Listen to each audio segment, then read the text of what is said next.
궁궐은 네. 우리나라 궁궐은 그러면 문명사적으로는 무슨 역할을 했을까?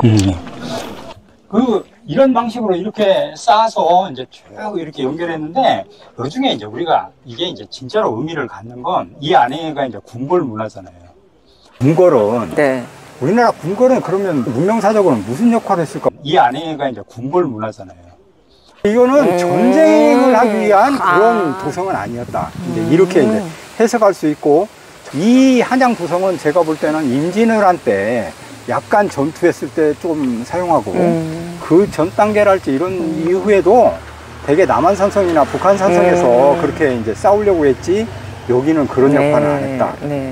좀 이제 그런 방식에서 더 설명을 해보면, 제 생각에는 그러면 이제 이게 무슨 의미를 지닐까. 그러니까 우리가 이제 되게 선을 그어놓고 못 가게 하잖아요. 네. 그러면 서로 달라질 수밖에 없는 거야. 이게 이제 구별짓기가 되는데, 궁궐은 네. 우리나라 궁궐은 그러면 문명사적으로는 무슨 역할을 했을까? 이 안에가 이제 궁궐 문화잖아요. 그래서 안에는 그 궁궐 문화라는 게 있어요.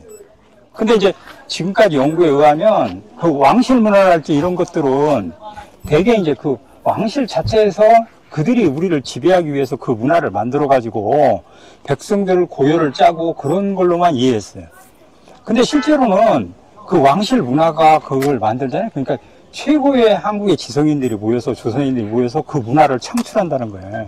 제 생각은 거기가 한국의 정통 문화를 창출했던, 그러니까 모든 지식인이 모여가지고 그런 것들을 만들어내고 문화를 만들어냈던 그런 공간이 바로 궁궐이었다. 근데 궁궐은 그러면 뭘 하는가? 간단하게 설명해보면 성리학은 종교와 해당되는데, 대개 사람들을 교화시키려고 해요. 근데 교화시키는데 뭘로 교화시키느냐?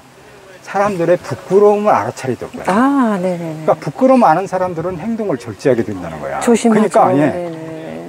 왕만 빼놓고 나머지 사람들은 다 부끄러움을 느끼게 만드는, 그러니까 그 모든 예법이 실제로는 거기에 본질은 서열화야. 그러니까 임금과 관료와 백성과 천민과 이것들이 딱딱 나눠져서 자기의 분을, 분수를 하려 할 때 그 분수가 그런 분수예요. 세상에. 그러니까 너를 알아서 스스로 통제하게 만드는 그 방식이었고, 그게 바로 교화의 방식이었다. 그러니까 그 문화를 만들어서 예법을 만들어 놨는데, 그게 이제 그렇게 만들어서 고차적으로 만들어 놓으니까, 그걸 만들어내면 그런 문화를 과거 시험을 보러 오는 모든 지방의 그 선비들이 그걸 와갖고 궁궐에서 행하는 제사, 그 다음에 효를 행하는 방법, 그 다음에 그렇게 했던 집 짓는 방식, 이런 것들을 보고 가가지고 궁궐을 그대로 본따서 만드는 게 양반 가옥이에요. 그러니까 실제로 우리가 보면 과거를 시험 보러 온 양반들이 그 문화를, 궁궐 문화를 봐. 그러면 자기 궁궐을 자기 집에 가서 그 구조로 만들어. 그러니까 안채가 있고, 안채는 이제 왕실에 잠을 자는 내밀 라인들이 있어서 비밀이 유지되는 공간이고, 그 다음에 정전이 있어서 거기는 정사를 펼치잖아요. 그러니까 거기를 사랑채를 만들어, 양반들이.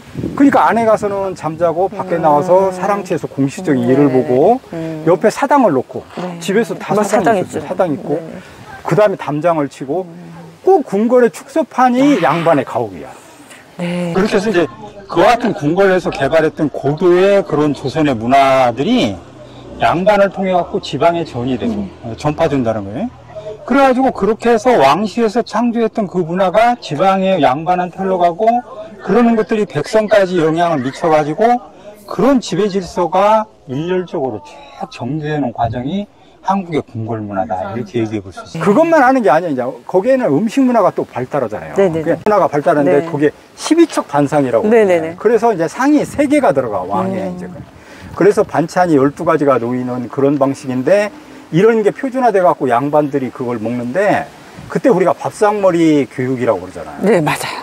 그러니까 왕실에서 그 서열화되고 그런 것들을, 그게 이제 거기서 배워가지고 예법을 양반들이 시행하니까 그걸 따라서 다 같이 따르게 되는데, 더군다나 이제 지금의 이제 한식이 발달해가지고 우리가 이제 한식이 엄청나게 같이 된다고 그러잖아요.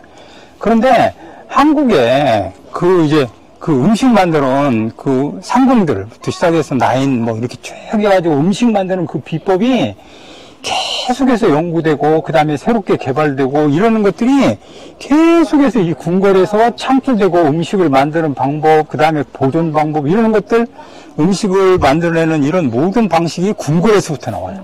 그런 음식 문화가 계속해서 600년 동안 지속되면서 서로 장인한테 흘러가지고 그런 비법들이 창의적이에요. 전부.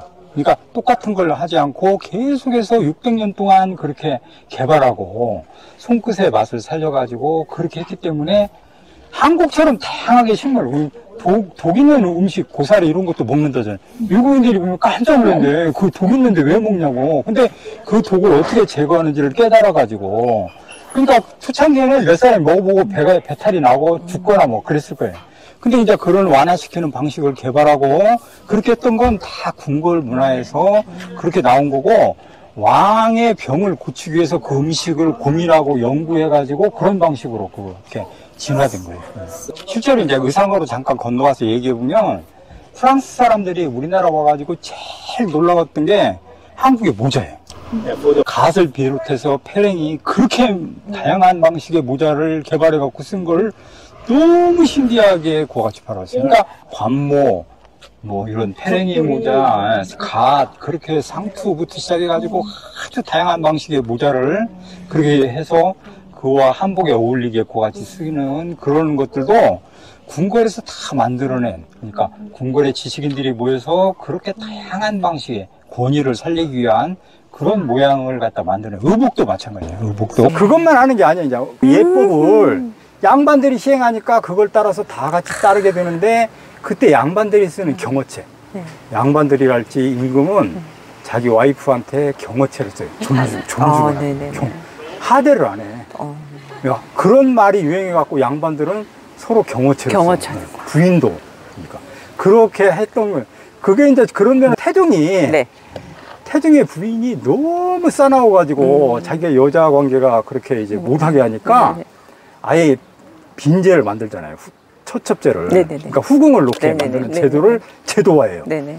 그거를 이제 따가지고 양반들도 배워와서 퍼스트, 세컨드, 서드를 만드는 이런 것들도 다 궁궐의 문화가 세상에 그렇게 살아나서 그러니까 이게 그래서 우리가 궁궐을 바라볼 때 단순히 그렇게 임금만 그러는 게 아니고 거기에서 그렇게 다양한 고유의 문화를 만들어 가지고 전체가 공유하는 그런 방식이 한국의 그런 정신사적으로나 그와 같은 데서 다 발달을 가져와 가지고 오늘날 선진화되는 기초로 토대가 됐다 이제 이렇게 설명해 볼 수 있어요. 그게 궁중에서 음악, 궁중의 의상 이러는 것들이 표준화되고 여기 한양 도성 내에 그러니까 이게 이제 우리가 북촌과 남촌이 있는데 북촌에 양반들이 많이 살았는데 궁궐을 배워왔던 북촌에서 그게 완충이 돼요. 그 문화를 다 그대로는 왕채는 못하니까 그걸 간소화하고 그러는 것들이 양반들이 다시 그거 같이 가서 하고 이렇게 되니까 전국에 그런 문화가 파장됐는데 우리가 부끄러움을 느끼고 예해, 교화 사람들이 사람으로서 지켜야 되는 원리와 그런 것들을 배워나갔던 건 다 고도의 조선 성리학자들의 지혜와 이런 데서 나와가지고 그것이 한국의 주류 문화를 형성했기 때문에 우리가 집에서 다 지키고 이렇게 지금까지도 선진국이라고 예를 들고 교육의 신을 두고 이런 모든 정서는 궁궐에서부터 나왔다 이렇게 얘기를 했다. 진짜로 놀라. 가만히 생각해보면 우리가 궁궐은 무슨 역할을 했을까 이렇게 생각해보면 아무것도 자기들 그냥 왕만 살았나? 근데 그런 게 아니고 모든 지혜와 이러는 것들을 동원해서 교화시키고 그걸 통해 갖고 한국의 조선 질서를 잡아가는 이러는 것들이 이제 그게 바로 궁궐의 문명사적인 역할이었다. 이 부분이 궁궐에 대한 우리가 이해 방식이고 그런 양반의 정신들 그러는 것들이 조선 초기에 마련되면서 그게 이제 그 600년을 가는 실제로 독재 박정희가 오랫동안 독재를 했지만 18년 정도밖에 못 갔어요. 그러니까 김일성이도 뭐 그렇게 오래 갈 것 같지만 600년을 못 가. 그러니까 600년을 가는 걸 연구했는데 그 모순이 발생하면 그걸 계속해서 고친대. 그러니까 그렇게 개선을 한다는 거야. 그러니까 그렇게 그냥 업그레이드 시키고 개선하고 그런 병폐를 고치고 이렇게 했기 때문에 그게 600년 동안 유지될 수 있었다는 거예요. 그게 이제 그 조선의 정신인데 궁죽통이라고 얘기할 수 있고 궁하면 통화한다. 그러니까 새로운 문제 해결. 한국인의 가장 뛰어난 정신은 문제 해결 능력이에요. 그러니까 우리가 다 잠재되어 있는데 어떤 문제에 부딪히면 저기 잘못해도 바꿔야 된다. 이렇게 하면 대통령도 정말로 탄핵시키는. 이 전 세계적으로 우리나라밖에 없어요, 이거. 특허내야 돼. 미국에서 지금 배우려고 그러잖아. 그러니까 이게 굉장히 한국은 문제 해결 능력 그런 것들이 자기도 모르게 그렇게 다 배워있고, 집집마다 그 문제가 발생했을 때 어떻게 해결할 건지 다 각자가 그런 것들을 짊어지고 해결하려고 하는 그 정신은 조선시대 때부터 이어받은 문화적 유산, 정신문화 유산이다. 이렇게 얘기해 볼 수 있습니다. 그게 이제 바로 우리가 조선 문화를 이해하고 이런 단순한 건축물에서 조선 정신을 배우는 이 하나하나 그 벽돌마다 이 성들마다 다 그 선인들의 그런 사고와 생각 이런 것들이 이 속에 숨겨져 있어서 이걸 갖다가 그같이 읽어내면 세상을 지혜롭게 살 수 있다 하는 이렇게까지. 그러니까 진정한 의미는 이게 중요한 게 아니고 실제로는 그런 네. 문화를 만들어내고 그러는 것들을 끊임없이 창출해서 모든 사람을 교화시켜가지고 끌고 가려고 했던 조선의 성리학자들의 지혜다. 이렇게 얘기될 수 있습니다. 서당에서 그죠. 이제 그렇게 만들었던 네, 서당에 네, 네. 있는 그냥 학문을 통해서 네. 사서상경 공부하고 했던 사람들은 다 그런 이제 성리학적 질서를 네, 이해하고 네, 네. 거기에 따라서 지켜야 되고 그런 명분론과 이런 모든 것들을 이해했던 그런 사람들이죠. 그러니까 그 사람들이 문화를 만들어내고 네, 문화를 네, 보급하고 네, 네. 전도사가 돼서 그런 문화들이 모두 다 지켜지게 만드는 그게 이제 궁궐이 하는 일이었군요. 여기까지 하고 좀 쉬었다가 네네네. 다시 이제 시작해서 거울 설명을 하시고 아니요 고맙습니다.